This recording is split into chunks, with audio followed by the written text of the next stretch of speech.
When I first decided that I wanted to be a fighter pilot when I was 13 years old and I saw the Thunderbirds fly at an air show, women were not allowed to be combat pilots.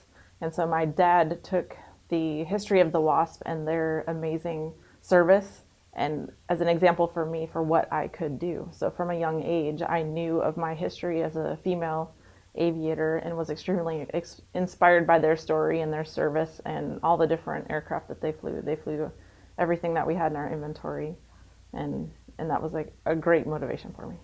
When it was time for me to go to pilot training, I had to drive to Del Rio, Texas, and Sweetwater, Texas wasn't too far off of my route. And Sweetwater, Texas is where Adventure Field was, and that's where the WASP did their training. And I had read history books that they had a wishing well there, and that the woman would go throw in a penny before their solo for good luck. So on my way to pilot training, I took a little detour through Sweetwater, Texas, and threw my penny in the wishing well. So I think it worked out pretty well for me.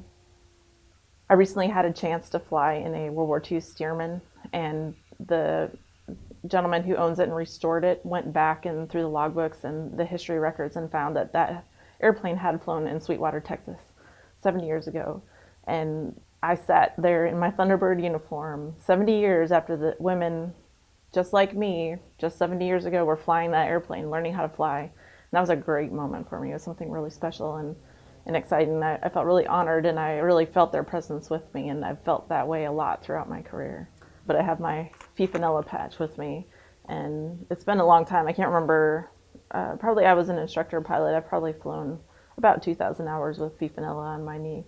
So I don't know, I think it's a great symbol. It helps me to remember all the time, like where I came from, and those ladies who are kind of like grandmothers to me, and all the commitment and their service, and to realize how lucky I am. I know a lot of them would have loved to and easily could have been where I am. And I'm just lucky that their history changed history for me so that I could be a part of combat aviation. These women were really pioneers, and they had an extreme love of aviation and this vision of a military where women could be a part of it. And that's what I get to represent today now, 70 years later.